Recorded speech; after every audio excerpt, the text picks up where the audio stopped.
सुप्रभात। मैं सौमिता पांडे, मानव शास्त्र विभाग, लखनऊ विश्वविद्यालय से मेरा परास्नातक और शोध रहा है और उसके बाद आईएसआर से मेरा पीडीएफ रहा है। मानव शास्त्र विभाग में पढ़ाने का मेरा लगभग 5 वर्षों का अनुभव रहा है। पिछले सत्र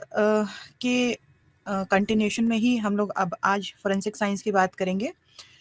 हम लोग पढ़ रहे थे अप्लाइड एंथ्रोपोलॉजी यानी कि अनुप्रयुक्त मानव विज्ञान। तो हम ये देख चुके हैं कि जब हम एंथ्रोपोलॉजी ऑफ डेवलपमेंट या डेवलपमेंट एंथ्रोपोलॉजी विकास की अवधारणा के साथ जब हम मानव शास्त्र के संदर्भ में बात करते हैं, तो मानव शास्त्र का जो ज्ञान है जब हम उसे विकास के साथ जोड़ते हैं तो वो एंथ्रोपोलॉजी ऑफ डेवलपमेंट होता है। मगर जब हम मानव शास्त्र के कॉन्सेप्ट्स को इस्तेमाल करते हैं पॉलिसीज में, नीति निर्धारण में जो लोग जुड़े हुए हैं उनको राय देने में, उनकी मदद करने में, तो हम बात करते हैं डेवलपमेंट एंथ्रोपोलॉजी की। और इस संदर्भ में हम पिछले सत्र में देख चुके हैं कि क्योंकि मानव शास्त्रियों का जो अनुभव है वो समुदायों के बीच में, लोगों के बीच में काम करने का रहा है। उनकी संस्कृति को समझना, उनके ट्रेडिशंस किस तरह के हैं, उनकी समस्याएं किस तरीके की हैं, स्थानीय समस्याएं किस तरीके की होती हैं, उनके जो विशिष्ट पहलू होते हैं उसके बारे में मानव शास्त्रियों का जो ज्ञान है उनकी उसके कारण नीति निर्धारण में उनकी महत्वपूर्ण भूमिका रही है।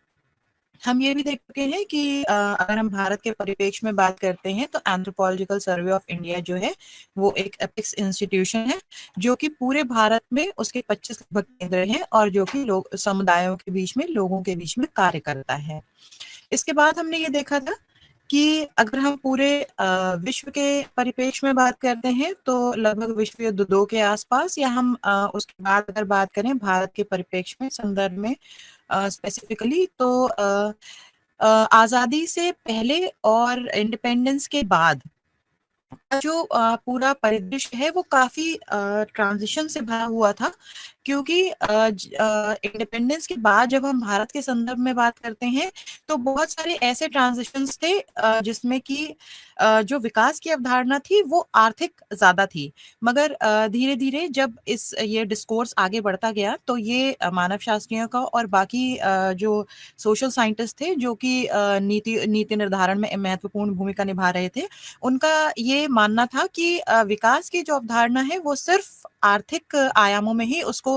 नहीं देखा जा सकता है, बल्कि उसके अलावा सोशो इकोनॉमिक, कल्चरल यानी सामाजिक, सांस्कृतिक, इन संदर्भों में, इन आयामों पर देखना बहुत ज़रूरी है, क्योंकि जो भी परियोजनाएं बनाई जाएंगी, जो भी परियोजनाएं क्रियान्वित की जाएंगी समुदायों के बीच में, तो ये सुनिश्चित होना चाहिए कि वो उनकी संस्कृति में, उनके सांस्कृतिक रूप से फिट हों और जो उनकी स्थानीय ज़रूरतें हैं उनको भी उनका पूरा करती हूँ। इसलिए जो परिप्रेक्ष्य बदल रहा था उसमें मानव शास्त्रियों का ये मानना था कि सारे बदलावों के साथ-साथ समुदायों का जो मानसिक स्वास्थ्य है वो भी बहुत महत्वपूर्ण है और उसको सँभालना, उसकी रक्षा करना ये मानव शास्त्रियों की एक महत्वपूर्ण ज़िम्मेदारी है। इस संदर्भ में ख़ास तौर पे अगर हम देखें तो मेलिनोव्स्की, मार्गरेट मीड, ये कुछ ऐसे मानव शास्त्री थे जिन्होंने ये माना कि जो मानव शास्त्र है उसको हम सिर्फ एकेडमिक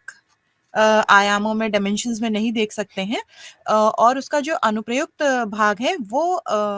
एकेडमिक से अलग नहीं किया जा सकता है। हम इन दोनों को, अप्लाइड एंथ्रोपोलॉजी को और एंथ्रोपोलॉजी को, आइसोलेटेड तरीके से समझ नहीं सकते हैं, क्योंकि जहाँ भी हम मानव शास्त्र की बात करते हैं तो उसका जो अनुप्रयुक्त आयाम है वो स्वतः ही भूमिका में आ जाता है।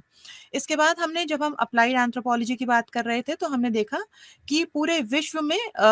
मिलेनियम 8 मिलेनियम डेवलपमेंट गोल्स जो हैं उनको लागू किया गया था।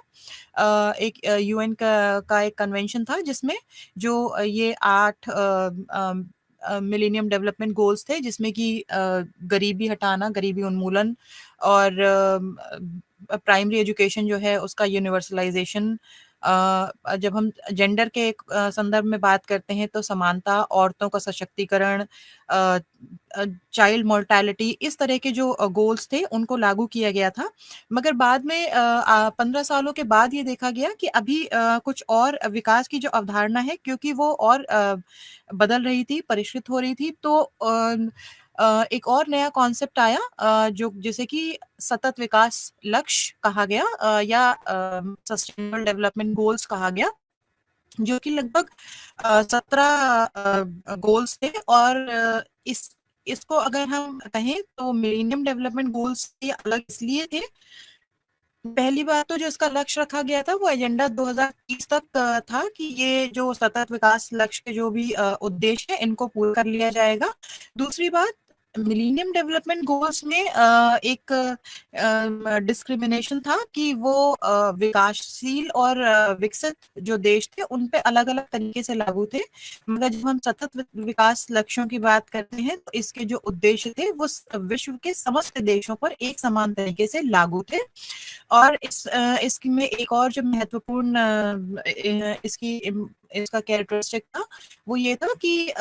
ये विकेंद्रीकृत सहयोग और लंबवत एकीकृत कार्रवाई जो थी, जो स्थानीय एजेंसीज थी उनकी क्षमताओं को का वर्धन करने के लिए इसका इस्तेमाल किया गया था। तो हम ये कह सकते हैं कि मिलेनियम डेवलपमेंट गोल्स का एक रिफाइंड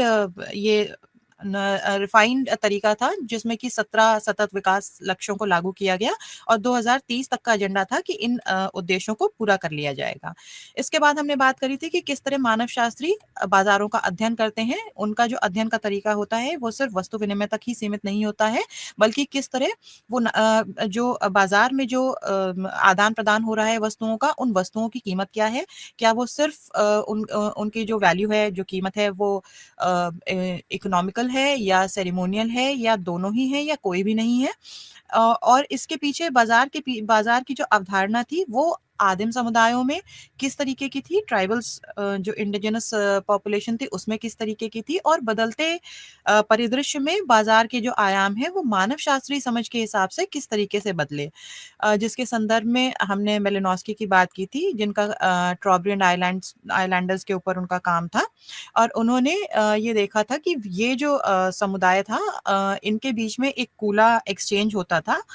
जो इनके वस्तु विनिमय का की जो प्रथा थी उसको उन्होंने कूला का नाम दिया था, जिसमें कि दो तरह के जो ऑब्जेक्ट्स थे, वस्तुएं थी, वो खास तौर पे वो विनिमय करते थे और वो अलग अलग दिशाओं में मूव करती थी। एक आर्म बैंड था और दूसरा नेकलेसेस यानी कि हार थे। और इसमें मेलिनोस्की ने ये भी कहा कि इन दोनों ही वस्तुओं की कोई भी इकोनॉमिक वैल्यू नहीं थी, उनकी जो कीमत थी वो सेरेमोनियल ज्यादा थी। दूसरी बात, मेलिनोस्की ने ये भी देखा कि कूला जो एक रिंग थी उसमें जो भी व्यक्ति एक बार उसमें भागीदारी करता था वो जीवन पर्यंत उस कूला में रहता था, और जो भी वस्तुएं उसमें विनिमय की जाती थी वो अपने पास रोकी नहीं जा सकती थी। एक पर्टिकुलर टाइम पीरियड के बाद उन्हें उन वस्तुओं को उस रिंग में रोटेट करना पड़ता, ये उसकी इस कूला रिंग की बाध्यता होती थी। इसके अलावा उन्होंने ये भी कहा कि ये एक प्रकार का जो उनके, क्योंकि ये जो ट्रॉब्रियन आइलैंडर्स थे ये आइलैंड था और ये लोग पानी से यात्रा करते थे अपने वस्तुओं की विनिमय के लिए। तो क्योंकि समुद्र या पानी एक ऐसा नेचुरल फोर्स था जिसपे कि उस समय व्यक्ति का कंट्रोल नहीं था, तो इस संदर्भ में भी ये जो कूला एक्सचेंज था उससे पहले वो कुछ ऐसे रिचुअल्स, कुछ ऐसे अनुष्ठान करते थे जो कि जिसके बारे में मेलिनोस्की ने अपने राइटिंग्स में लिखा है जब उन्होंने ट्रॉब्रियन आइलैंडर्स के बारे में बात करी है। इसके अलावा मानव शास्त्रियों ने देखा कि कैसे बदलते परिदृश्य के साथ बाजार की अवधारणाएं बदल रही हैं, वस्तु विनिमय की जो प्रथाएं हैं वो बदल रही हैं। जैसे कि अगर हम इस समय कंटेम्प्रेरी कॉन्टेक्स्ट में जब हम बात करते हैं तो जो ऑनलाइन शॉपिंग की हम बात करते हैं वो भी एक तरह का बाजार है, मगर वो वर्चुअल बाजार है जहाँ की ना ही कोई जगह ऑक्यूपाइड होती है और ना ही भौतिक तौर पे वस्तु विनिमय करने वाले जो दोनों तरफ के लोग हैं वो आपस में मिलते हैं। ये सारी चीजें वर्चुअली होती हैं, मगर फिर भी ये जो कॉन्टेम्प्रेरी कॉन्टेक्स्ट में ये एक महत्वपूर्ण भूमिका बाजार के संदर्भ में ऑनलाइन शॉपिंग की है। इसके बाद कई सारे अप्रोचेस के बारे में बात की थी, दृष्टिकोण के बारे में कि किस तरीके से बाजार में जो वस्तु विनिमय होता है उन में किस तरह के सिद्धांत अनुप्रयुक्त है और किस तरीके से उन सिद्धांतों को समझा जा सकता है, जिसमें कि पहली बात करी थी सेंट्रल प्लेस थ्योरी की, जो केंद्रीय स्थान सिद्धांत है, जिसमें कि जो बाजार के जो स्थानिक वितरण हैं, वो उसका विश्लेषण उसमें किया जाता है। और मानव विज्ञान में जो हम कह सकते हैं जो किसान विपणन प्रणालियां हैं और शहरी बाजारों के बीच ये जो इनका इंटर रिलेशनशिप जो है उसको हम समझ सकते हैं, क्योंकि ये जो सिद्धांत है ये स्थान को फोकस करता है, सेंट्रल प्लेस थ्योरी। तो हम इसे क्षेत्रीय विश्लेषण के रूप में भी हम इसे समझ सकते हैं। इसके अलावा भी हमने पार्टिसिपेंट ऑब्जर्वेशन की बात करी थी, और इसके बाद जब हमने बात करी थी बाजार के संदर्भ में, हमने बात करने के बाद हमने बात करी थी कि जो अनुप्रयुक्त मानव विज्ञान है वो और किन किन क्षेत्रों में वो उसका उपयोग किया जाता है। तो उसका एक महत्वपूर्ण आयाम है हेल्थ, जो जिसे हम मेडिकल एंथ्रोपोलॉजी भी कहते हैं, यानी कि चिकित्सा मानव विज्ञान। और चिकित्सा मानव विज्ञान में महत्वपूर्ण बात यह है कि जब हम चिकित्सा की बात करते हैं तो वो मेडिसिन से रिलेटेड होता है, मगर जब हम चिकित्सा मानव विज्ञान की बात करते हैं तो उसमें जो मानव विज्ञानी होते हैं वो ये देखते हैं कि जो रोग है या बीमारी है या जो स्वास्थ्य है, इसकी जो अवधारणा है उसे लोग कैसे समझते हैं अपने संस्कृति के परिप्रेक्ष्य में, संस्कृति से और अपने इकोलॉजी से अनुकूलन के परिप्रेक्ष्य में उनकी किस तरीके की समझ है उस बीमारी को लेके या स्वास्थ्य को लेके या उपचार को लेके, और उसमें किस तरीके के आयाम हैं। जैसे कि अगर हम जब हम समुदायों की बात करते हैं और ख़ास तौर पे जब हम इंडिजिनस लोगों की ट्राइब्स की बात करते हैं, तो वहाँ पे जो उनकी सामाजिक सांस्कृतिक पद्धति होती है किसी भी स्वास्थ्य से संबंधित किसी भी समस्या को हल करने की, जिसमें कि मैजिक भी होता है, धर्म भी होता है, और उसके अलावा जो उनकी पारिस्थितिकी में उपलब्ध जो जड़ी-बूटियाँ होती हैं वो भी होती हैं, जिसे कि एथनो मेडिसिन कहा जाता है। हम देख चुके हैं कि जो एथनो मेडिसिन है के तौर पे अगर हम कहें तो वो स्वास्थ्य, बीमारी और इन दोनों ही चीज़ों का आपस में संबंध और सांस्कृतिक व्याख्या और चिकित्सा की जो पद्धतियाँ हैं इनको संदर्भित करता है। तो सबसे पहले जो है ये स्वास्थ्य संबंधी सिद्धांतों और ज्ञान की जांच करता है, जो लोगों को एक संस्कृति में रहकर जो उनको ट्रेडिशनल तरीके से मिलता है या जो सीखते हैं पारंपरिक तरीके से अपनी संस्कृति में रहकर। और उसके अलावा एथनो मेडिसिन का एक आयाम है जिसमें कि किसी भी संस्कृति में किसी बीमारी को लेके उसकी जो चिकित्सीय समझ है कि उसकी चिकित्सा किस तरह की जा सकती है, वो एक तर्क का आधार बनती है उन बीमारियों का इलाज करने में। इसके अलावा हमने बात की थी पब्लिक हेल्थ मैनेजमेंट की, यानी कि सार्वजनिक स्वास्थ्य संगठनों की प्रबंधन की, जहाँ पे मानव शास्त्रियों का आज के समय में महत्वपूर्ण योगदान है, क्योंकि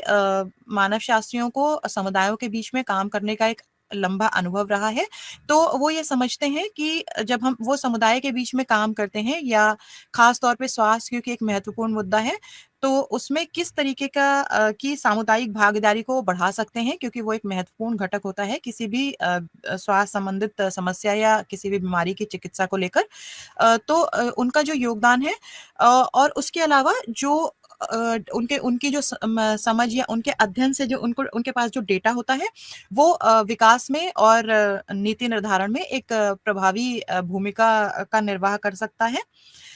इसके बाद हमने बात करी थी महामारी की,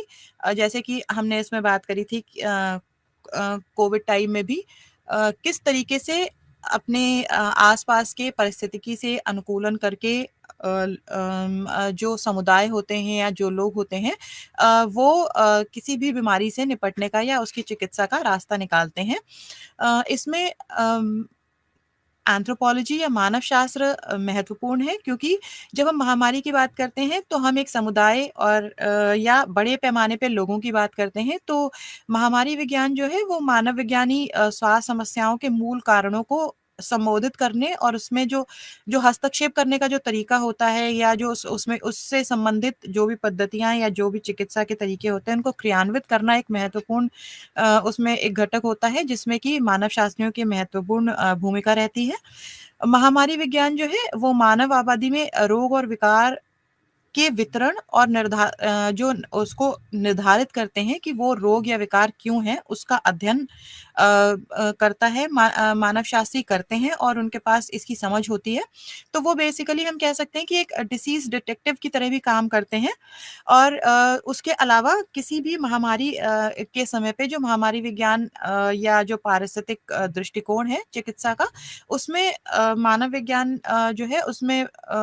जो अलग-अलग उसके दृष्टिकोण हैं, उन 5 दृष्टिकोणों में से एक है। ये स्वास्थ्य और बीमारी में खाली जैविक ही नहीं, जो उसका सांस्कृतिक कारक है और वो दोनों आपस में, यानी जैविक और सांस्कृतिक कारक आपस में किस तरह से संबंधित हैं, इस क्रिया पर भी मानव शास्त्रियों का ध्यान केंद्रित होता है। इसलिए भी महामारी में हम कह सकते हैं किसी भी चिकित्सीय पद्धतियों को बनाने में मानव शास्त्रियों की महत्वपूर्ण भूमिका रहती है। जब हम भारत के संदर्भ में बात करते हैं तो हमारे लिए समझना आसान होता है, क्योंकि भारत में ऐसी बहुत सारी बीमारियां हैं जिनको कि ये माना जाता है कि वो किसी देवी का प्रकोप है या किसी किसी कई बार हम ये भी देखते हैं, हम समुदायों की बात करते हैं कि कुछ बीमारियों को इस तरह माना जाता है कि किसी देवी देवता को शायद रुष्ट करने की वजह से वो फैल गई हैं, जैसे चेचक की बात करें या और जो इस तरह की बीमारियां हैं। तो जब हम भारत के संदर्भ में बात करते हैं तो हमें किसी भी चिकित्सा पद्धति के जो आयाम है उसमें उनकी सांस्कृतिक जो सांस्कृतिक परिदृश्य है, जो उनका सामाजिक उनकी व्यवस्थाएं हैं, उनको समझना बहुत जरूरी है। क्योंकि अगर हम समाज और संस्कृति से इतर होकर किसी भी चिकित्सीय परामर्श की बात करेंगे तो समुदायों में इस तरह की चीजों को लागू करना आसान नहीं होता है। तो जो मानव शास्त्रियों के अनुसार जो चिकित्सा की प्रमुख पद्धतियां रही हैं उसमें एक तो सिर्फ जो पहली होती है वो पारंपरिक चिकित्सा होती है, जिसमें कि उनकी उनकी जो जड़ी बूटियां या जो उनका ज्ञान चिकित्सा से लेकर जो विज्ञान संबंधित है, उसके आधार पर वो किसी भी अस्वस्थता या रोग की चिकित्सा का निर्धारण करते हैं। उसके अलावा जो दूसरा होता है वो सिर्फ आध्यात्मिक होता है, यानी कि स्पिरिचुअल होता है, जिसमें कि जब हम समुदायों की बात करें, जब हम ट्राइब्स की बात करते हैं तो हम लोग ने अक्सर देखा है शमन्स जो होते हैं वो इस तरह की चीजों के लिए काम करते हैं। इसके अलावा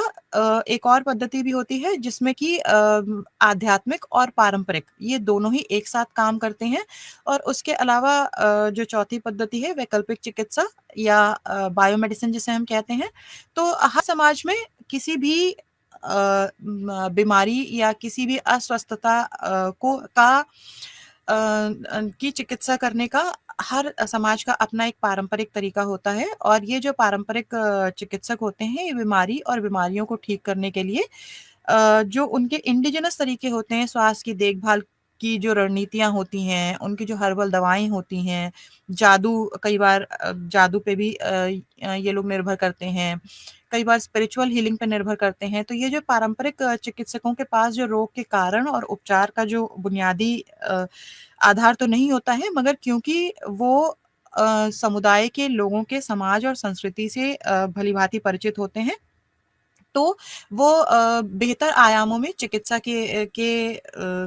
तरीकों को लागू कर सकते हैं, समझ सकते हैं और बता सकते हैं। इसके अलावा हमने बात करी थी एंथ्रोपोमेट्री की। एंथ्रोपोमेट्री जो होती है वो दरअसल जो जीवित मनुष्य या फिर कंकाल दोनों पर ही जो शरीर के अलग-अलग जो हड्डियां हैं या जो शरीर की अलग-अलग माप है, उनके जो वैज्ञानिक तरीके और तकनीक उनके लिए प्रदान करता है एंथ्रोपोमेट्री। और इसका इस्तेमाल हमने देखा था कि कपड़ा बनाने में, परिधानों को डिजाइन करने में, शू इंडस्ट्री में, जूता बनाने में, और कई बार जो लेबोरेटरीज या जो वर्क स्टेशन होते हैं वहां पे भी एंथ्रोपोमेट्रिक मेजरमेंट्स जो हैं वो बहुत इंपॉर्टेंट होते हैं। क्योंकि उसमें ये बहुत ध्यान रखने योग्य बात होती है कि पहली बात तो जब वर्क स्टेशन डिजाइन करते हैं तो वो ऐसा होना चाहिए कि जो वहाँ पे काम करने वाले लोग हैं उनके कार्य की क्षमता का वर्धन करे, और प्रभावी तरीके से उनकी कार्य क्षमताओं को का इस्तेमाल किया जा सके। और उसके अलावा वो उनके लिए कंफर्टेबल भी होना चाहिए, बैठने जो उनके बैठने का तरीका है, जो उनका पोस्चर है, जो उनका विजन का जो की जो दूरी है और जो ऊंचाई है वो इस तरीके की होनी चाहिए कि उनकी मांसपेशियों को थकावट ना हो। तो इस तरीके के जो अनुप्रयुक्त आयाम है वहां पे एंथ्रोपोमेट्री बहुत ही महत्वपूर्ण भूमिका का निर्वहन करती रही है। इसके बाद हमने बात करी थी परिधानों में, क्योंकि आजकल तो खास तौर पे जब हम देखते हैं, जब ऑनलाइन शॉपिंग इस कॉन्टेम्परेरी संदर्भ में जब हम बात करते हैं, तो ऑनलाइन शॉपिंग में हम देखते हैं कि तो ये एक ध्यान देने लायक बात है कि जो परिधान होते हैं, उनके जो माप होते हैं, वो कुछ कैटेगरीज में वो उसको डिफाइन कर देते हैं, सीमित रखते हैं, कुछ कैटेगरीज तक ही सीमित रखते हैं, मगर वो अमूमन एक बड़ी जनसंख्या को कैटर करता है। तो ये एंथ्रोपोमेट्रिक मेजरमेंट्स के द्वारा ही संभव है, क्योंकि आबादी में किस तरह के लोग हैं और उनकी शारीरिक मापें किस तरीके की हैं, ये एंथ्रोपोमेट्री से समझा जा सकता है, और जिसके बेसिस पे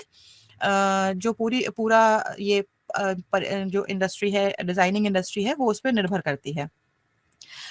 इसके बाद हमने फिजियोलॉजिकल एंथ्रोपोलॉजी की भी बात की थी, जिसमें हमने कुछ कीवर्ड्स के बारे में बात की थी, जैसे कि जो शारीरिक मानव विज्ञानी जो हैं, वो तकनीकी अनुकूलनशीलता को कैसे समझते हैं, और भावी जीवन में जो तकनीकी जो टेक्नोलॉजिकल उनके एडाप्टेशंस हैं, वो बहुत महत्वपूर्ण है। तो इसके संदर्भ में फिजियोलॉजिकल एंथ्रोपोलॉजी का किस तरह का की भूमिका रही है, इस बारे में हमने बात करी थी। आज हम एक महत्वपूर्ण मुद्दे पे उसके बाद बात करेंगे, मानव शास्त्र से संबंधित, जो कि इसका एक कंपैरेटिवली हम कहेंगे एक यंगर डिसिप्लिन है, नया आयाम है, जिसे कि हम फोरेंसिक साइंस के रूप में जानते हैं। तो जो फोरेंसिक मानव विज्ञान है, वो भौतिक या जैविक मानव विज्ञान का ही एक अनुप्रयुक्त डिसिप्लिन है। और फोरेंसिक मानव विज्ञानी जो है, वो मानव कंकाल के भिन्नता के अपने ज्ञान का जो उपयोग है, जो मानव कंकाल की जो भिन्नताएं हैं, अलग अलग किसी भी व्यक्ति समूहों में किस तरीके की भिन्नताएं माप को लेकर या शारीरिक जो फिजियोलॉजी है, एनाटॉमी है, उससे संबंधित जो पहचान है, उनके उसमें मदद करते हैं। कई बार ऐसा होता है कि कानूनी तौर पर जो अज्ञात मृतक हैं, उनको पहचानने में जब समस्याएं आती हैं, तो उसमें जो फोरेंसिक एंथ्रोपोलॉजिस्ट हैं, उनका महत्वपूर्ण योगदान रहता है, क्योंकि उनके पास ये ज्ञान होता है कि किस तरीके से शरीर की जो शरीर के की जो हड्डियां हैं या जो बॉडी पार्ट्स हैं, उनकी क्या माप है। तो अगर कई कई बार ऐसा होता है कि शरीर के कुछ हिस्से नहीं भी उपलब्ध होते हैं, या जब फेस रिकॉग्निशन, चेहरे को पहचानने में दिक्कत आती है, तो फोरेंसिक एंथ्रोपोलॉजिस्ट जो होते हैं, वो अपने ज्ञान के आधार पर उसको सुपर इम्पोज करके ये वैज्ञानिकों की मदद करते हैं, भौतिक तौर पे या फिर जैविक मानव विज्ञान जो है, उसके एक अनुप्रयोग के रूप में। तो हम कह सकते हैं कि भौतिक या जैविक मानव विज्ञानी जो फोरेंसिक में विशेषज्ञ हैं, वो मुख्य रूप से मानव कंकाल पर के अध्ययन पर ध्यान केंद्रित रखते हैं। जो जैविक मानव विज्ञान के अंतर्गत फोरेंसिक मानव विज्ञान एक अपेक्षाकृत यंगर डिसिप्लिन है, और इसको हमने खास तौर पर, अगर हम इसको ब्रॉडली अगर हम कैटेगराइज करें, तो 3 का समय अवधियों में हम इसको विभाजित कर सकते हैं। पहला है प्रारंभिक अवधि, जो हम 1800 से 1938 तक जिसकी हम बात करते हैं। उसके बाद है कंसोलिडेशन पीरियड, यानी कि समेकन अवधि, जो 1939 से लेकर 1971 तक माना गया है। और उसके बाद जो मॉडर्न टाइम पीरियड है, यानी कि आधुनिक अवधि, वो 1972 से अभी तक उसको जो चल रहा है, उसको हम मॉडर्न के अंडर में उसको हम विभाजित करते हैं। तो जैसा कि प्रारंभिक अवधि के बारे में अगर हम ऐतिहासिक इसका हिस्टोरिकल पर्सपेक्टिव देखें, तो ये जो 3 उसमें विभाजित किया गया है, इसमें जो प्रारंभिक काल था, उसमें हमने देखा था कि डॉक्टर जॉर्ज पार्कमैन जो है, उनकी उनकी हत्या की गई थी 1849 के आसपास। और उस संबंध में जो वैज्ञानिक थे, क्योंकि उनका सर जो है वो जला दिया गया था, तो उनकी मौत की जो जांच के सुझाव के बाद जो उनका स्केलेटन था, जो कंकाल था, जॉर्ज पार्कमैन का ही है। ये जो सुझाव देने जो भट्टी में जो डेंचर पाए गए थे, उनके आधार पर उन सारे अवशेषों के आधार पर जो प्रोफेसर थॉमस ड्वाइट जो है, उन्होंने मानव कंकाल की पहचान के विषय में बड़े पैमाने पर प्रकाशन किए थे, जो कि फोरेंसिक मानव विज्ञान के अनुशासन की, जिसे हम कह सकते हैं कि बेसिक फाउंडेशंस हैं। तो 1878 में उनका एक निबंध आया था, the identification of human skeleton, a medico legal study, जिसमें कि उन्होंने लिंग के आधार पर, मेल है फीमेल है, उम्र के आधार पर और कद के आधार पर जो उनके आकलन थे, जो ऑब्जर्वेशंस थी, उससे संबंधित उन्होंने कई प्रकाशन किए थे, जो कि संयुक्त राज्य अमेरिका में फोरेंसिक मानव विज्ञान के फाउंडिंग फादर की तरह भी उन्हें माना जाता है इन पब्लिकेशंस की वजह से। तो उनके जो लेख और निबंध थे, वो अपनी तरह के पहले लेख थे, जिन्होंने मानव कंकाल के ज्ञान को फोरेंसिक साइंस में लागू किया था। और ये फोरेंसिक मानव विज्ञान में उल्लेखनीय योगदान देने वाले जो कुछ और इसके अलावा जो चिकित्सक थे, Harris H Weiler, Paul Stevenson, Ellis Hurdle का, ये जो चिकित्सक थे, फाउंडिंग फादर जो थे, उनके अलावा इनके भी महत्वपूर्ण इनकी भी भूमिका रही है। तो इस तरह से हमने प्रारंभिक काल के बाद जब हम बात करते हैं कंसोलिडेशन पीरियड की, तो विल्टन क्रॉगमैन जो है, वो खास तौर पे उनका महत्वपूर्ण योगदान इसमें रहा है। उनका जो ऐतिहासिक प्रकाशन था, guide to identification of human skeleton material, तो जब हम फॉर्मेटिव पीरियड की बात करते हैं या प्रारंभिक पीरियड की बात करते हैं, उसके बाद कंसोलिडेशन पीरियड जो कि 1939 से, जहाँ पे फेडरल ब्यूरो ऑफ इन्वेस्टिगेशन जो है, उसके लिए उन्होंने एक पुस्तक लिखी थी, विल्टन क्रॉगमैन ने। और इसमें उन्होंने खास तौर पर उस समय तक जो खोजे गए कंकाल के अवशेषों के बारे में जितना भी जो भी ज्ञान था, उसकी एक समरी दी थी उन्होंने। और पहली बार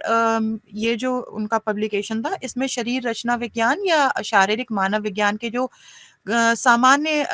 डिसिप्लिन से अलग या उससे उससे और ज़्यादा विस्तारित रूप में इन्होंने फिजिकल एनाटॉमी की बात करी थी, जो फोरेंसिक पहलू के अंडर उन्होंने इस पर प्रकाश डाला था कि सिर्फ मानव विज्ञान की जो संरचना है, उसके अलावा और क्या-क्या ऐसे महत्वपूर्ण पहलू हैं जो फोरेंसिक साइंस में महत्वपूर्ण हो सकते हैं। तो क्रॉगमैन के इस लेख का जो विस्तारित संस्करण है, वो फोरेंसिक मानव विज्ञान में the human skeleton in forensic medicine नामक पहली पाठ्यपुस्तक के रूप में तैयार किया गया था। और ये जो पाठ्यपुस्तक है, फोरेंसिक में मानव अस्थि विज्ञान के व्यावहारिक अनुप्रयोग पर केंद्रित है, मतलब जो बोन्स होती हैं, अ, इनको कैसे, इनको रिकॉग्नाइज कैसे पहचाना जा सकता है। तो ये पुस्तक जो है, इसका जो पूरा फोकस है, वो मानव विविधता पर था, जो उस समय फोरेंसिक मानव विज्ञान वाले जो फिजिकल एंथ्रोपोलॉजिस्ट थे, उनके लिए एक हम कह सकते हैं कि प्रारंभिक संदर्भ के तौर पे इसको देखा गया था। तो क्रोगमैन ने उल्लेख किया था कि उनकी पुस्तक में जो प्रस्तुत विधियां हैं, वो केवल अवशेषों के आकलन के लिए दिशा निर्देश थी और उन्हें कोई स्ट्रिक्ट रूल्स की तरह नहीं देखा जा सकता है। गाइडलाइंस की तरह उन्हें देखा जा सकता था, वो कोई स्ट्रिक्ट रूल्स नहीं थे। और रिसर्च के प्रति जो उनका समर्पण था क्रॉगमैन का, फोरेंसिक मानव विज्ञान में को आगे बढ़ाने में उनकी महत्वपूर्ण भूमिका रही। उन्होंने जो उनके ग्रेजुएशन के जो छात्र थे, जो स्टूडेंट्स थे, उनको भी इस संदर्भ में उन्होंने काफ़ी और भी महत्वपूर्ण हम कह सकते हैं कि सूचनाएँ या महत्वपूर्ण जानकारियाँ थी, जो उन्होंने अपने स्टूडेंट्स के साथ साझा की थी। इसके बाद हम बात करेंगे 1972 से आधुनिक काल की। 1972 में जो American academy of forensic sciences के जो फिजिकल एंथ्रोपोलॉजिस्ट अनुभाग की स्थापना जो है, उसको अक्सर हम इससे संबंधित देखते हैं, इस आधुनिक काल के संबंध में उसे हम देखते हैं, उसकी शुरुआत के तौर पे मानते हैं। तो इस अनुभाग की स्थापना जो है, वो एलिस आर केरले ने की थी और क्लाइड कॉलिंस स्नो, इन दोनों लोगों ने मिलके की थी। और American academy of forensic science की जो उनके रूल्स रेगुलेशंस थे या जो उनके प्रोसीजर्स थे, प्रथाएं थी, उसको विस्तार किया और उसके 5 वर्षों के बाद जो संयुक्त राज्य अमेरिका और कनाडा के विभिन्न क्षेत्रों में फोरेंसिक मानव विज्ञान का अभ्यास करने वाले चिकित्सकों की के एक्सपर्टीज को सुनिश्चित करने के लिए अमेरिकन मॉडल पर से एंथ्रोपोलॉजी बनाया गया था। तो विलियम एम बॉस जो हैं, जिनको कि हम अगर हम मॉडर्न टाइम अपने काल के परिप्रेक्ष्य में हम उन्हें फाउंडिंग फादर भी कहते हैं, जनक कहते हैं विलियम एम बॉस का। और तो फोरेंसिक एंथ्रोपोलॉजिस्ट के तौर पर इनका महत्वपूर्ण प्रभाव रहा। लगभग 1960 के दशक में बॉस ने केनास विश्वविद्यालय जो है उसमें फिजिकल एंथ्रोपोलॉजी में जो ग्रेजुएट प्रोग्राम है उसको स्टार्ट किया था। और इसके बाद डगलस ओबेलकर, वॉल्टर बिकरबी, लिंडा क्लॉपिंगर और रिचर्ड जन्स जो हैं, ये कुछ महत्वपूर्ण फोरेंसिक एंथ्रोपोलॉजिस्ट जो थे वो इसी विश्वविद्यालय से प्रोफेसर बॉस के द्वारा पढ़ाए गए थे। तो आधुनिक अगर हम काल के परिप्रेक्ष्य में बात करें तो एक तो जो scientific working group for forensic anthropology, इसकी स्थापना जो है वैज्ञानिक कार्य समूह की जो स्थापना है वो एक महत्वपूर्ण घटना के तौर पे इसको देखा जा सकता है आधुनिक काल के परिप्रेक्ष्य में। और इसके अलावा जो फोरेंसिक डेटा बैंक जो 1986 में शुरू हुआ था वो अभी भी मानव कंकाल में जनसांख्यिकी और अन्य विशेषताओं के निर्धारण के नए मानकों को अपडेट करने के लिए जो डॉक्यूमेंटेशन होता है वो फोरेंसिक मामलों पर जानकारी इकट्ठा कर रहा है। तो ये जो scientific working group for forensic anthropology है, इसकी स्थापना 2008 में एंथ्रोपोलॉजिकल जो फेडरल ब्यूरो ऑफ इन्वेस्टिगेशन और रक्षा विभाग का जो सेंट्रल आइडेंटिफिकेशन लैब है इसके द्वारा की गई थी, ताकि डिसिप्लिन को स्ट्रेंथन किया जा सके। और इस ये जो वैज्ञानिक समूह है इसका प्राथमिक उद्देश्य जो है वो मौजूदा मानकों की पहचान करना, नए मानक विकसित करना और सभी अभ्यास करने वाले फोरेंसिक मानव विज्ञानी जो हैं उनके लिए पद्धतिगत निर्देश जारी करना है, गाइडलाइंस जारी करना है कि जब वो किसी भी केस से संबंधित अगर जांच है या कोर्स से संबंधित, तो वो किस तरीके से फोरेंसिक की पढ़ाई को या किसी भी केस की एनालिसिस को, अवलोकन को कैसे आगे बढ़ाए। तो फोरेंसिक मानव विज्ञान के अलग-अलग तरीके हो सकते हैं। तो जैसे कि सभी डिसिप्लिन्स जो होते हैं उसमें होते हैं, तो इसमें अगर हम देखें तो फोरेंसिक मानव विज्ञान में 2 तरीके से ये काम करता है। इसको 2 प्रकारों में हम विभाजित कर सकते हैं। पहला तो है डेटा एकत्र करने के तरीके और दूसरा डेटा विश्लेषण के तरीके, मतलब उसकी एनालिसिस कैसे करते हैं। तो जो डेटा एकत्र करने के तरीके हैं में वो सभी तकनीकें शामिल हैं जिनका उपयोग मानव कंकाल के अवशेषों और उनके आस-पास की जो परिस्थितियों की से जानकारी इकट्ठा करने के लिए किया जाता है। ये तकनीक जो है ये कंकाल और जो सॉफ्ट टिश्यूज़ के जो सिम्प्टोमैटिक एग्ज़ामिनेशंस होते हैं, जो लक्षण से संबंधित जो एग्ज़ामिनेशन होते हैं, मतलब नेकेड आई से विज़िबल होते हैं, जो सरल दृश्य होते हैं, उससे लेकर और जो जटिल तरीकों तक अलग-अलग भिन्न रूप से, जैसे कि दाँत है, इस तरह और हड्डियाँ हैं, उनसे जो आयु निर्धारण है, इन सभी तरीकों पर निर्भर करता है। और इसके अलावा जो डेटा विश्लेषण की जब हम बात करते हैं तो फोरेंसिक समस्या में डेटा विश्लेषण करने के लिए जो उपयोग की जाने वाली तकनीकें हैं उसमें कंकाल से किसी भी व्यक्ति की जीवित ऊंचाई निर्धारित करने के लिए पहले जो डेटा एकत्र किया जाता है, फिर उसके कद का अनुमान अलग-अलग विधियों से नियोजित किया जाता है। इन दोनों विधियों में से जो प्रत्येक विधि जो है उसका उसका एक सेट शामिल होता है, यानी कि जब हमें कोई कंकाल मिलता है तो वो जीवित रूप में कितना उसकी ऊंचाई क्या रही होगी, ये हम डेटा एकत्रित करते हैं। अपने जो कंकाल मिला वो डेटा के तौर पर उसका इस्तेमाल होता है और उसकी ऊंचाई क्या रही होगी ये हम एग्जामिनेशन से पता करते हैं। तो इस तरीके से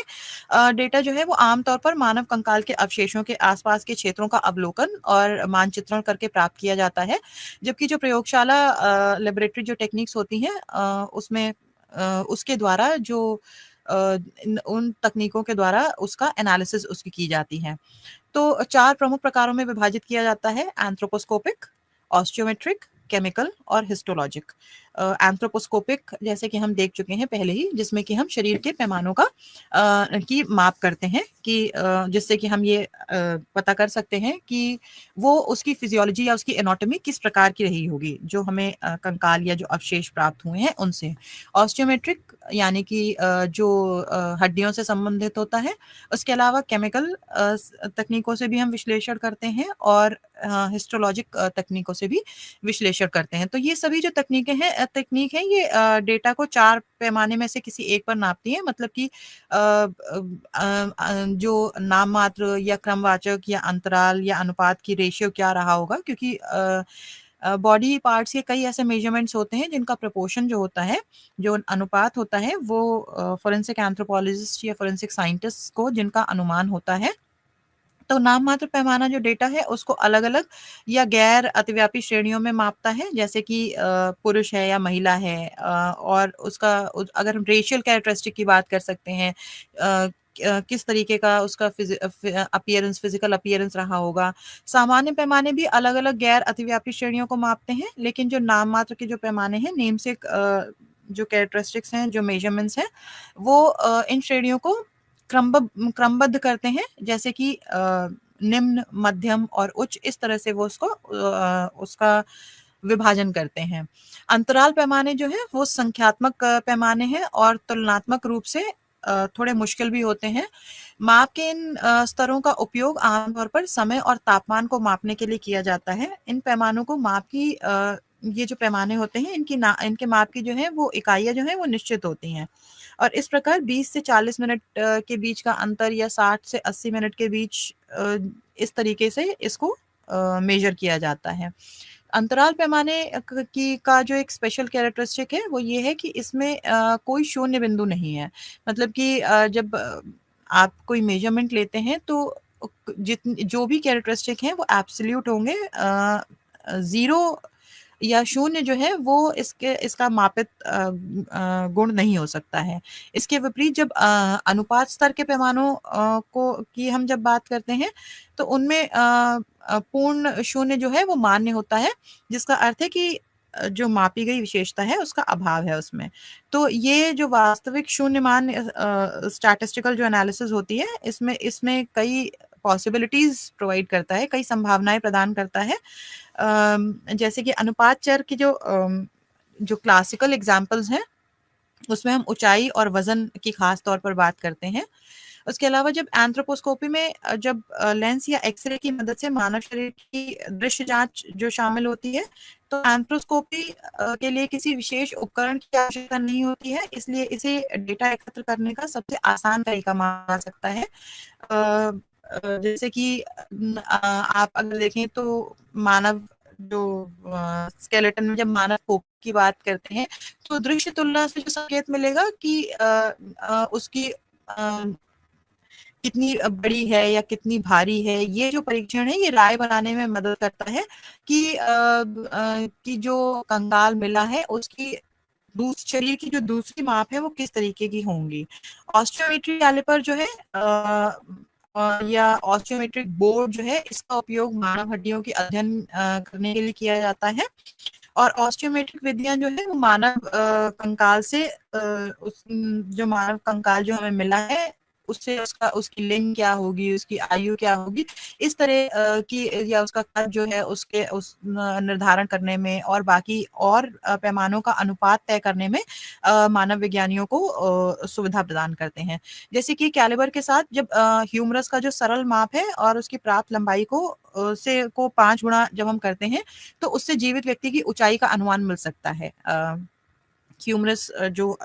हड्डी होती है जो हाथ की, उसको हम उसकी सरल माप करें और उसके बाद उसको अगर हम 5 से गुणा करते हैं, तो जो भी कंकाल है उसकी जो वास्तविक ऊंचाई है उसका एक अंदाजा लगाया जा सकता है। इसके अलावा जो हम केमिकल टेक्निक्स की बात कर रहे थे, तो रासायनिक विधियां जो है वो मानव कंकाल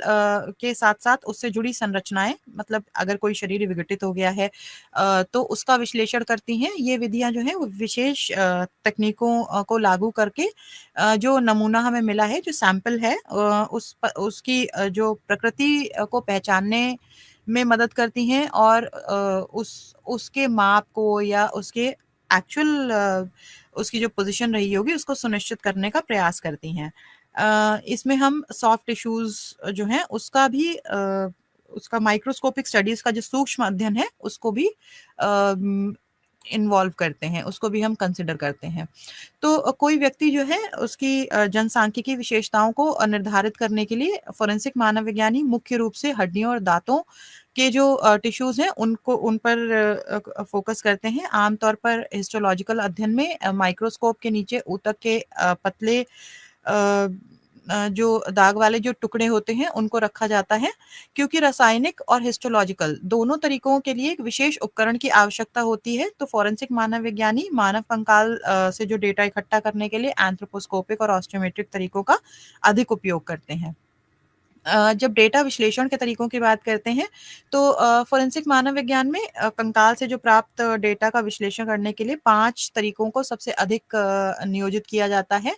पहली बात डिसीजन टेबल्स जो होती हैं, निर्णय तालिकाएँ जिन्हें हम कहते हैं, रेंज चार्ट की बात करते हैं, सूचकांक की बात करते हैं, इंडेक्स जिसे हम कहते हैं और डिफरेंशियल एनालिसिस विभेदक कार्य और इसके अलावा प्रतिगमन समीकरण की बात करते हैं हम। तो प्रत्येक जो विधि है इसके बारे में हम बात करेंगे, जैसे कि जब हम निर्णय तालिकाओं की बात करते हैं तो जो फोरेंसिक एंथ्रोपोलॉजिस्ट होते हैं उनको जो डेटा उनके पास होता है वो उसको वो एकीकृत करके और उसके बाद जब उसकी तालिका बनाते हैं तो वो उन्हें निर्णय लेने में सहायता करती हैं। जैसे कि कंकाल में नर और मादा दोनों लक्षण दिख सकते हैं, तो इस मामले में जो निर्णय तालिका है वो शोधकर्ता को कंकाल के लिंग के बारे में निर्धारण करने में मदद करेगी। ये जो निर्णय तालिका है उसमें उन विशेषताओं के साथ जो विभिन्न निर्णय विकल्प है होते हैं उसकी सूची होती है, जो किसी विशेष विशेषता को निर्धारित करती है। तो शोधकर्ता तालिका में उन विशेषताओं को चिन्हित करता है जो एकत्रित अवशेषों के अनुरूप है, मतलब कि जो कंकाल मिला है उसमें उसको जो मेजरमेंट्स मिल रहे हैं और जो उसके पास जो डिसीजन टेबल है फोरेंसिक एंथ्रोपोलॉजिस्ट के पास उसके साथ मिलान करता है और जो उसके सबसे ज्यादा समरूप पाई जाती है उस विकल्प को अधिकतम अंक दिए जाते हैं, जो कि निर्णय का प्रतिनिधित्व करती है। इसके बाद हम बात करेंगे रेंज चार्ट की। तो रेंज चार्ट जो है वो दृश्य प्रतिनिधित्व के माध्यम से अनुमानों की कई श्रेणियों की केंद्रीय प्रवृत्ति को निर्धारित करने में मदद करते हैं। वे एक ही निर्णय पर पहुंचने के लिए विभिन्न कंकाल संरचनाओं से प्राप्त विभिन्न विशेषताओं की जानकारी को जोड़ते हैं। जैसे कि कंकाल डेटा से विघटित शरीर की मृत्यु की आयु का पता लगाने के लिए रेंज चार्ट का उपयोग किया जाता है। और ये जो चार्ट है विभिन्न श्रेणियों के बीच में ओवरलैपिंग जो अधिकतम क्षेत्रों को दर्शाते हुए एक कंकाल विशेषता का सबसे संभावित अनुमान जो है पॉसिबिलिटी क्या है कि उसकी एज क्या हो सकती है, इसके बारे में एक अनुमान प्रदान करते हैं। इसके बाद सूचकांक की हम बात करते हैं, यानी कि इंडेक्सेस। तो जो एंथ्रोपोस्कोपिक विशेषताओं को मापने के लिए जो सूचकांक हैं उनको वो सरल लेकिन वो एक इम्पॉर्टेंट वो माना गया अनुमान माना जा सकता है। सूचकांक जो है वो 2 मापों को विभाजित करके और परिणाम को 100 से गुणा करके प्राप्त किया जाता है। जैसे कि अगर हम नाक की बात करें तो नाक की चौड़ाई और उसकी ऊंचाई, उसको नाक की चौड़ाई को ऊंचाई से विभाजित करके और उसके बाद उसको 100 से जब गुणा करेंगे तो वो सूचकांक जो जो हमें संख्या मिलेगी उसे हम सूचकांक कहेंगे। तो इस तरह जो सूचकांक है उसका मूल्य विभिन्न समूहों के बीच भिन्न होता है, जो एक अपरिचित कंकाल की समूह सदस्य को निर्धारित करने में मदद करता है। मतलब कि जो कंकाल मिला है वो किस समूह से संबंधित हो सकता है, इसकी पॉसिबिलिटी डिसाइड करने में जो सूचकांक है वो मदद करता है। इसके अलावा डिस्क्रिमिनेंट फंक्शन की जब हम बात करते हैं तो ये एक एडवांस तरीका है, स्टैटिस्टिकल तरीका है सूचकांक से, मतलब इंडेक्स से एक ज़्यादा एडवांस तरीका है, जो विभिन्न समूहों के बीच में अंतर करने के लिए 2 से अधिक मापों का उपयोग करते हैं। जब हम सूचकांक की बात करते हैं तो हम किसी एक गणना की बात करते हैं, किसी एक बॉडी पार्ट या किसी एक इंडेक्स की बात करते हैं, मगर जब हम डिस्क्रिमिनेंट फंक्शन या विभेदक कार्य की बात करते हैं तो वो एक से अधिक मापों का उपयोग करते हैं।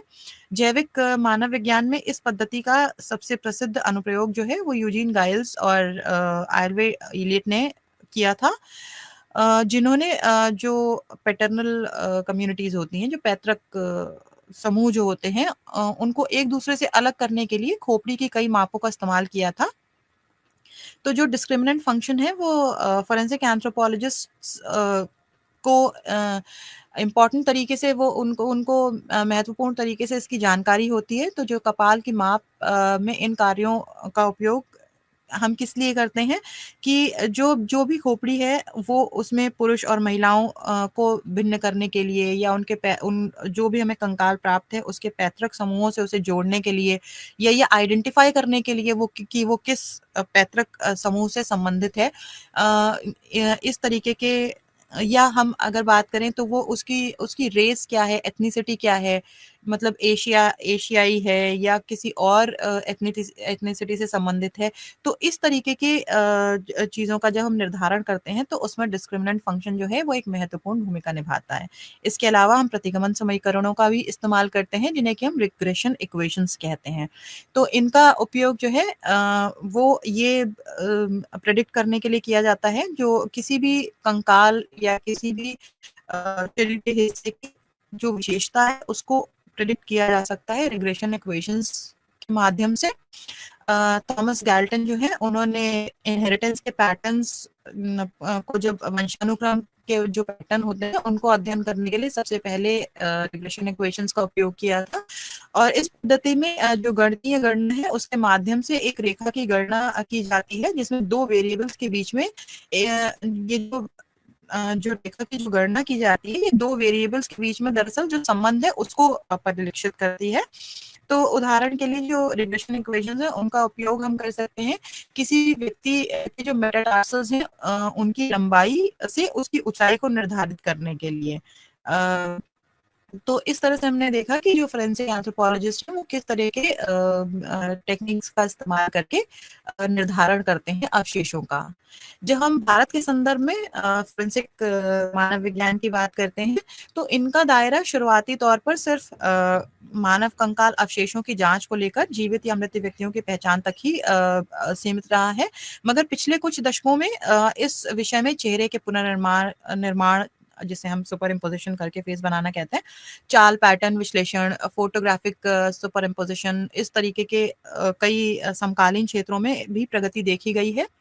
जो फोरेंसिक मानव विज्ञान है इसमें ये अब अगर हम समकालीन उसमें बात करें संदर्भ में तो बहुआयामी होता जा रहा है और इसकी जो प्रासंगिकता है वो भारत में इसकी स्थिति और विकास को एक विशेषता के रूप में, हालांकि अभी यंगर डिसिप्लिन है, इतनी इस तरह की विशेषता अभी नहीं दी जा पाई है। तो भारत में फोरेंसिक मानव विज्ञान से संबंधित जो मेडिको लीगल मामले रहे हैं उनकी अधिकतर जब जांच की बात आती है तो वो फोरेंसिक मेडिसिन विभाग या फिर फोरेंसिक विज्ञान प्रयोगशाला में चिकित्सकों द्वारा ही की जाती है जहां ऐसे मामलों को संदर्भित किया जाता है। हालांकि अब पिछले कुछ वर्षों से जो फोरेंसिक एंथ्रोपोलॉजिस्ट हैं उनकी भूमिका जो है उनकी विशेषज्ञता के कारण बढ़ती जा रही है, अवेयरनेस की वजह से भी बढ़ती जा रही है और उनके एक्सपर्टीज की वजह से भी बढ़ती जा रही है। तो उनकी जो सेवाएं हैं उनकी अब अधिक आवश्यकता इस तरीके के मामलों में महसूस की जाती है। इसलिए जो अगर भारत के संदर्भ में हम बात करते हैं तो इसकी आवश्यकता इसलिए भी अधिक है क्योंकि मानव विज्ञानियों के पास मानव कंकाल में जो सूक्ष्म नस्ली भिन्नता है, जो रेशियल डिफरेंसेस हैं, उनका प्रशिक्षण उनको दिया गया होता है, उनकी जानकारी होती है, पहले से उनके पहचान के लक्षणों की जानकारी होती है और ये जो लक्षणों को जांच करने पर ही आधारित जब हम फोरेंसिक एंथ्रोपोलॉजिस्ट की बात करते हैं तो जो मेजरमेंट्स या जो आइडेंटिफिकेशंस होते हैं वो इन रूपात्मक लक्षणों की जांच पर आधारित होते हैं। तो समय के साथ मूल्यांकन के इन तरीकों में अधिक सटीक और निश्चित मानव विज्ञान माप का मार्ग प्रशस्त किया है जिसे आधुनिक सांख्यिकी तकनीकों के माध्यम से संसाधित करने के पर और पहचान को अधिक उद्देश्यपूर्ण बनाने की तरफ कार्य किया जा रहा है। एंथ्रोपोमेट्री में जो प्रशिक्षण होता है कई वर्षों का, क्योंकि जो एंथ्रोपोलॉजिस्ट होते हैं उनके पास कई वर्षों का प्रशिक्षण होता है। तो उसके माध्यम से जो एक चिकित्सा से संबंधित जो एक व्यक्ति होता है, मतलब जो अगर कोई सिर्फ एक मेडिकल रिलेटेड प्रोफेशनल है उसकी तुलना में जो मानव विज्ञानी है वो अधिक महत्वपूर्ण हो सकते हैं। और भारत की जो हालांकि अगर हम डिसिप्लिन्स की बात करें या एकेडमिक डिसिप्लिन्स की बात करें तो अभी बहुत ज़्यादा जगहों पर इस तरह के कोर्सेज़ जो हैं वो शुरू नहीं किए गए हैं। शैक्षणिक जो संस्थान है उसमें मानव विज्ञान के डिग्री और फोरेंसिक विज्ञान के कार्यक्रमों को एंथ्रोपोलॉजी के अंदर ही उसको चलाया जा रहा है, फोरेंसिक मानव विज्ञान को। मगर जो डिसिप्लिन है, क्योंकि ये पहले से ज़्यादा इसका महत्व देखा जा रहा है, तो इसकी उपयोगिता के आधार पर इसकी लोकप्रियता क्योंकि धीरे-धीरे बढ़ रही है, तो कई जगहों पर फोरेंसिक विज्ञान को मूल विषयों से अलग एक कंप्लीट डिसिप्लिन की तरह भी इसको मान्यता मिल गई है। अब हम बात करेंगे एंथ्रोपोलॉजी, अनुप्रयुक्त मानव विज्ञान और मल्टीमीडिया। तो मल्टीमीडिया, दरअसल ये मीडिया जो शब्द है, ये माध्यम जिसे हम मीडियम कहते हैं, ये उसका बहुवचन है। तो जब हम मल्टीमीडिया की बात करते हैं, तो अगर हम जो वेबस्टर डिक्शनरी है उसके अनुसार जब हम बात करते हैं, तो ये एक चैनल है या एक हस्तक्षेप करने वाली एजेंसी है जिसके माध्यम से कुछ बताया जा सकता है। तो इस परिभाषा के अनुसार जो भाषाएँ होती हैं, लैंग्वेजेज़, रिचुअल्स हैं, तो कहा जा सकता है कि मीडिया के शुरुआती रूपों का उदाहरण है, क्योंकि अपनेपन के जो विचार हैं, जो शब्द हैं, जो संस्कार हैं, या किसी भी समारोह में, किसी भी अनुष्ठान में जो प्रथाएँ हैं, रीति-रिवाज़ हैं, उनको व्यक्त किया जाता है। और कई बार ऐसा भी देखा जाता है कि किसी भी चीज़ का विरोध करने के लिए भी हम इनका इस्तेमाल करते हैं। तो जब हमने अनुप्रयुक्त मानव विज्ञान की शुरुआत में बात की थी, इससे पहले पहले के सत्रों में, तो हमने विक्टर टर्नर की बात की थी। तो उन्होंने उल्लेख किया है कि अन्य सभी प्रकार के जो मीडिया हैं उसमें एक सेंसरी एस्पेक्ट होता है। मतलब कि हमारी दृष्टि होती है और जो ध्वनि होती है, ये इन दोनों ही जो इंद्रियाँ हैं इनको संलग्न करते हैं, और उसके साथ-साथ इसका एक वैचारिक पहलू भी होता है, आइडियोलॉजिकल एस्पेक्ट भी होता है, जो कि एक महत्वपूर्ण संदेश देता है। तो इस प्रकार मानव समाज का जो अध्ययन है वो मीडिया को देखे बिना आगे नहीं बढ़ सकता है, और भाषा और अनुष्ठान दोनों ही जो हैं वो लंबे समय से एंथ्रोपोलॉजिस्ट के कंसर्न का एक विषय रहे हैं। इसके अलावा संचार के कई लोक रूप हैं। ख़ास तौर पे जब हम फ़ोक की बात करते हैं और अलग-अलग समुदायों की बात करते हैं, तो पीढ़ियों से इनके बीच में जो संस्कृति को संप्रेषित करने के कई अलग-अलग तरीके रहे हैं, जैसे कि नृत्य है, संगीत है, कठपुतली है। तो ये अलग-अलग माध्यम हैं जिनको सफलतापूर्वक एकीकृत करके इसे मल्टीमीडिया के प्रभावी उपयोग इसके प्रभावी इसको अगर लोगों के बीच में संप्रेषित करना है, तो इसमें मल्टीमीडिया का एक प्रभावी उपयोग देखा जा सकता है। जैसे कि विचारों को व्यक्त करने के लिए जब हम तकनीक किसी भी टेक्नोलॉजी का इस्तेमाल करते हैं, तो कई मीडिया का उपयोग करना, मल्टीमीडिया जब हम बात करते हैं मल्टीमीडिया के संदर्भ में, तो हम कई मीडिया जब एक साथ इस्तेमाल करते हैं, तो वो कई मीडिया से हमारा मतलब होता है कि जो संचार या मनोरंजन के जो माध्यम हैं, उसमें ध्वनि हो, वीडियो हो, इसके अलावा पाठ या जो टेक्सचुअल चीज़ें हैं उनका संयोजन हो। इस तरीके से इसको परिभाषित किया गया है। तो जैसे कि अगर हम हिंदुस्तान के परिप्रेक्ष्य में बात करें, तो उड़ीसा में एक पट्टचित्र कहलाता है, जिसमें कि एक कपड़ा होता है और उसपे एक पेंटिंग बनाई जाती है, जो मूल मूल रूप से वहाँ का जो एक गीत है उसको प्रदर्शित करती है। और ये जो पट्टचित्र है, ये एक दृश्य उपकरण के रूप में काम करता है, जो कि लोगों के बीच में उड़ीसा के इस फ़ोक आर्ट को संप्रेषित करता है। तो इसी तरह जब हम कला, गीत, संस्कृति की जानकारी को संप्रेषित करते हैं, कई अगर हम हिंदुस्तान में ही अगर हम राजस्थान के संदर्भ में बात करें, तो जो कठपुतली खेलने की जो परंपरा है, जिसमें कि जो लोकप्रिय किंवदंती हैं, जो अ, उनके बिलीफ्स हैं, उनको लोगों के बीच में प्रदर्शित किया जाता है। तो ये भी एक तरीके का मल्टीमीडिया ही है। यही बात जो है वो भारत के जो असंख्य लोक नृत्य हैं, उनके लिए भी है। तो जब हम एंथ्रोपोलॉजी के संदर्भ में, मानव शास्त्र के संदर्भ में बात करते हैं, तो मानव विज्ञानियों ने हमेशा से जो अध्ययन किया है, उसमें मीडिया जो है वो एक अभिन्न अंग रहा है। हालाँकि अनुसंधान के रूप में इसको मान्यता नहीं मिली, लेकिन जब तक ये जो जन माध्यम है, इनका अध्ययन नहीं किया गया था, तो जो संचार का जो एक माध्यम है, जिससे कि जनता तक पहुँचने के लिए डिज़ाइन किया गया था, तो मानव विज्ञान में इसे एक सब डिसिप्लिन के तौर पे आज के दशकों में विगत कुछ दशकों से देखा जाने लगा है, विजुअल एंथ्रोपोलॉजी के संदर्भ में भी हम इसे कह सकते हैं। तो इस प्रकार जो मानव विज्ञान का जो रिसर्च है, अनुसंधान है, उसमें मीडिया की पहचान वास्तव में टेक्नोलॉजी के साथ-साथ जब इसको जोड़ा गया, तब इसकी एक खास तौर से मुख्य रूप से उभर के आया है। और ये विशेष रूप से द्वितीय विश्व युद्ध के बाद का जो युग था, जिसमें कि एक बड़े पैमाने पर जनसंचार और मध्यस्थता की प्रौद्योगिकियों में सुधार और प्रसार देखा गया था। तो रूथ बेनेडिक्ट, क्लिफर्ड गीट्स, जिन्हें ये इस तरह के जो मानव शास्त्री हैं, अर्नेस्ट गेलनर, एंथनी स्मिथ, जिन्हें कि हम सिंबॉलिक एंथ्रोपोलॉजिस्ट भी कहते हैं। तो इन जैसे विद्वानों ने अपने अध्ययन में का जो फोकस था, वो जन समाज से मानव विज्ञान पर स्थानांतरित करके जो जनसंचार के जो अध्ययन में ज्ञान का को एक तरीके से उन्होंने एकीकृत किया और इसको उन्होंने एक अलग पहचान देने में उनकी महत्वपूर्ण भूमिका रही। तो ये जो एंथ्रोपोलॉजिस्ट हैं, रूथ बेनेडिक्ट, क्लिफर्ड गीट्स, तो अगर हम इनके जो अध्ययन है या इनका जो फ़ोकस है, जब हम आज के परिप्रेक्ष्य में जब हम बात करते हैं, जब हम आईसीटी की बात करते हैं, यानी सूचना और संचार प्रौद्योगिकी, जिसमें कि व्यापक प्रसार के साथ जो वैश्विक मीडिया की सर्वव्यापकता है, उसको स्वीकार किए बिना सांस्कृतिक प्रथाओं के बारे में बताना कठिन हो जाता है। तो उसमें इन मानव शास्त्रियों की महत्वपूर्ण भूमिका देखी गई है या रही है। परंपरागत रूप से जो मानव शास्त्री हैं, उनका जो डिसिप्लिनरी एम्फेसिस है, वो गैर पश्चिमी या आदिम या अलग-थलग समुदायों पर था, जिसमें कि जो सामूहिक मध्यस्थता के इलेक्ट्रॉनिक रूपों के साथ-साथ जो आधुनिकता की स्पष्ट विशेषताओं का अभाव था। क्योंकि जब हम आदिम समाज की बात करते हैं, तो हम टेक्नोलॉजी से नहीं जोड़ते हैं, और क्योंकि मानव शास्त्रियों के बारे में ये अवधारणा रही है कि उनका जो फ़ोकस रहा है, डिसिप्लिनरी एम्फेसिस रहा है, वो आदिम समाज पर रहा है।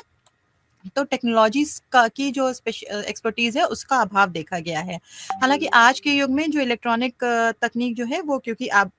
काफ़ी एडवांस है, और सांस्कृतिक अभिव्यक्ति के जो लोक रूपों को इलेक्ट्रॉनिक और डिजिटल मीडिया के दायरे में, के डोमेन में उनको एक खासी इम्पोर्टेंस है। तो अंतर्राष्ट्रीय मंच के लिए जो संचार और अभिव्यक्ति में जो परिवर्तन आए हैं, उनको अब समान रूप से ये प्रभावित कर रहे हैं। इस संदर्भ में हम बात करेंगे फिलिप साल्ज़मैन की, और उन्होंने, क्योंकि मास मीडिया और ग्लोबलाइज़ेशन के संदर्भ में उनका काफ़ी काम रहा है, और उनका एक उल्लेखनीय कार्य है द एलिफेंट ट्रोजन हॉर्स, जो कि टेलीविज़न के संदर्भ में उनका काम था। ग्लोबलाइज़ेशन से संबंधित जो पैरा मॉडर्न कल्चर्स, जो संस्कृतियाँ थी, उस पे उनके अध्ययन थी, और इलेक्ट्रॉनिक मीडिया का जो इलेक्ट्रॉनिक मीडिया की जो भूमिका रही है दुनिया भर में सूचनाओं को प्रचारित और प्रसारित करने में, उस पर उनका अध्ययन रहा है। इसके अलावा कुछ और भी मानव शास्त्री हैं, जिन्होंने संचार माध्यम के रूप में जो टेलीविज़न के प्रभाव की जो इम्पोर्टेंस है, उस पर चर्चा करते हुए तर्क दिया है कि जो संचार के जो इलेक्ट्रॉनिक रूपों को जो भाषण और शरीर की जो गतिविधियों को समान मान, मतलब आप विजुअली और ऑडियो के सेंस में भी सुनने, यानी उसके कॉन्टेक्स्ट में भी, और जो विजुअल शारीरिक जो गतिविधियाँ हैं, उनको एक तरीके से जब हम प्रचारित और प्रसारित करते हैं, इस संदर्भ में टेलीविज़न जो है, उसकी महत्वपूर्ण भूमिका रही है, और ये सामाजिक और सांस्कृतिक सीमाओं को पार करके संदेश को प्रसारित करता है। तो इसमें इससे जो समाज में सामाजिक और सांस्कृतिक परिवर्तन लाने की इसमें एक अभूतपूर्व क्षमता है, और ये किसी भी समुदाय को पर प्रभाव डाल सकता है। जो अन्य संचार माध्यम हैं, उनके लिए ये संभव नहीं था। तो प्रिंट से लेकर इलेक्ट्रॉनिक और डिजिटल युग तक